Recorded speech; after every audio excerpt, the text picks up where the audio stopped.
মার্কিন president Donald ট্রাম্পের ঘোষিত অপারেশন এপিক ফিউরি 1 মাস পেরিয়ে গেলেও লক্ষ্য অর্জনে ব্যর্থ হয়েছে।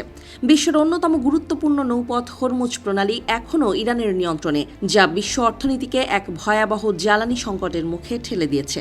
মার্কিন সেন্ট্রাল কমান্ডের দাবি অনুযায়ী গত 1 মাসে ইরানের 10,000-এরও বেশি সামরিক লক্ষ্যবস্তুতে হামলা চালানো হয়েছে।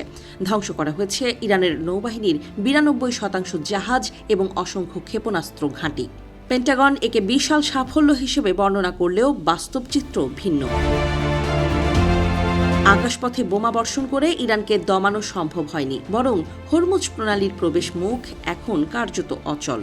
আন্তর্জাতিক জ্বালানি সংস্থার নির্বাহী ফাতিহ বিরল এই পরিস্থিতিকে ইতিহাসের ভয়াবহতম জ্বালানি সরবরাহ সংকট হিসেবে অভিহিত করেছেন।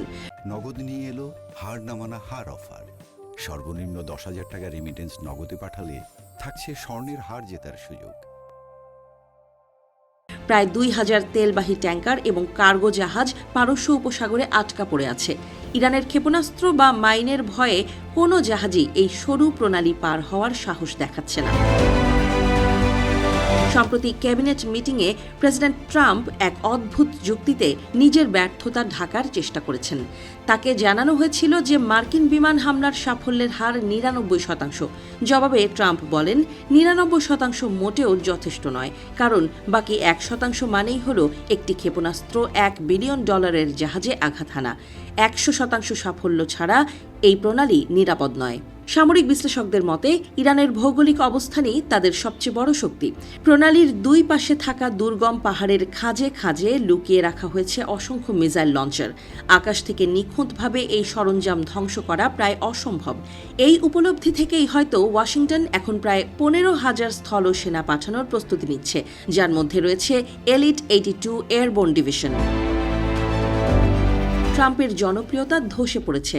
নির্বাচনে জয়ী হওয়ার সময় তিনি প্রতিশ্রুতি দিয়েছিলেন যে আমেরিকা আর কোনো নতুন যুদ্ধে জড়াবে না, কিন্তু এখন সেই প্রতিশ্রুতি ভঙ্গ করায় জনমনে ক্ষোভের সৃষ্টি হয়েছে।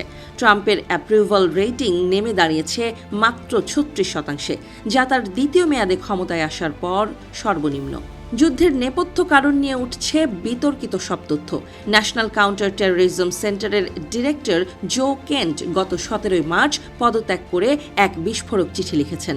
সেখানে তিনি দাবি করেছেন ইরানের পক্ষ থেকে কোনো আসন্ন হুমকি ছিল না। মূলত ইসরায়েলি লবি এবং প্রধানমন্ত্রী বেনিয়ামিন নেতানিয়াহুর চাপেই ট্রাম্প এই রক্তক্ষয়ী যুদ্ধ শুরু করেছেন। ইরানের ভেতরেও পরিস্থিতি অত্যন্ত জটিল। মার্কিন হামলায় শীর্ষস্থানীয় সামরিক কমান্ডারেরা নিহত হওয়ার খবর পাওয়া গেছে, কিন্তু নেতৃত্বহীন হয়েও ইরান পিছু হটছে না। তেহরান স্পষ্ট জানিয়ে দিয়েছে তারা কোনো আলোচনায় বসবে না এবং হরমুজ প্রণালী খোলার প্রশ্নই ওঠে না। ট্রাম্পের দেয়া একের পর এক আলটিমেটাম ইরান স্রেফ অগ্রাহ্য করে চলেছে।